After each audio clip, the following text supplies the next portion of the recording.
تو یہ ایمان کی حلاوت جو اپنے اندر پیدا کر لیتا ہے تو اس کی یہی کیفیت ہوتی ہے۔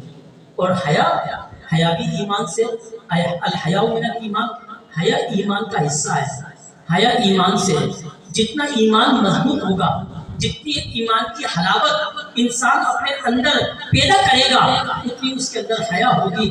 اور حیا کا ایک سبب عقل حلال ہے۔ بندہ حلال رزق کھائے گا، اپنے پیٹ میں، اپنے جسم میں کوئی حرام چیز نہیں اتارے گا۔ جب حلال کھائے گا تو اس کا کردار بھی حلال ہی ہوگا۔ اور فرما رہے ہیں اس کا کردار بھی حلال ہوگا۔ اور اگر حرام کھائے گا تو جو کھائے گا وہ اس کا کردار بن کے ابھرے گا، وہ اس کا کردار بن کے معاشرے کے سامنے آئے گا۔ اس لیے اسلام نے عقل حلال پر بہت زیادہ زور دیا ہے۔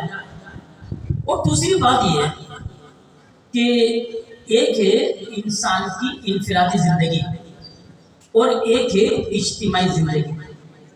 انفرادی زندگی کی جدوجہد وہ انفرادی طور پر کرنا پڑتی ہے، اور جو اجتماعی معاملات ہوتے ہیں، معاشرتی معاملات ہوتے ہیں، تو ان کو معاشرے کی سطح پر حل کرنا پڑتا ہے۔ وہ کام کہ جن کو اجتماعی سطح پر حل کرنے کی ضرورت ہے، معاشرتی سطح پر حل کرنے کی ضرورت ہے، اگر اس کو انفرادی کوشش کی جائے گی تو کامیابی حاصل نہیں ہوگی، کامیابی حاصل نہیں ہوگی۔ اس لیے جو اجتماعیت کے کرنے کا کام ہے اس کو اجتماعی سطح پر کرنا پڑے گا، اور جو انفرادیت کے کرنے کے کام ہے وہ انفرادی کوششوں سے اس میں کامیابی حاصل ہوگی۔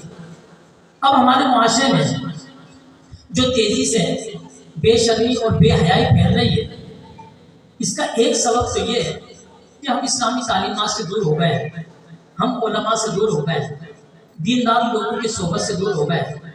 جب دین سے دور ہو جائیں گے، دیندار لوگوں کی صحبت سے دور ہو جائیں گے، اور جب ہم اسلامی تعلیمات کو اپنے پس پش ڈال دیں گے تو اس کے یہ نتائج تو ہوں گے، یہ نتائج تو ہوں گے۔ بندہ جب اپنے مرکز سے جڑا رہے تو وہ بچا رہتا ہے، مرکز سے ہٹا تو پھر وہ کچک لیا جاتا ہے۔ جیسے جانوروں کا ریوڑ ہوتا ہے، اگر بھیڑ بکریاں اپنے ریوڑ کے ساتھ چل رہی ہوں تو وہ بچ جاتی ہیں، اور جو ریوڑ سے ادھر ادھر ہو گئے وہ درندوں کا شکار ہو جاتی ہیں۔ ایسا ہی ہے نا؟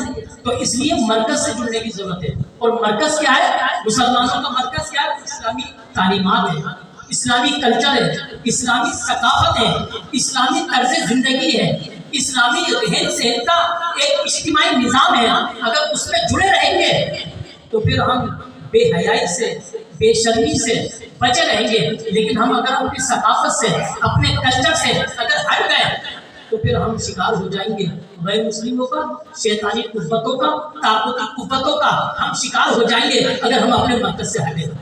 اور اس وقت کیا ہو رہا ہے آپ دیکھیں کہ اس کے بہت سارے اسباب ہیں معاشرے میں جو بے شرمی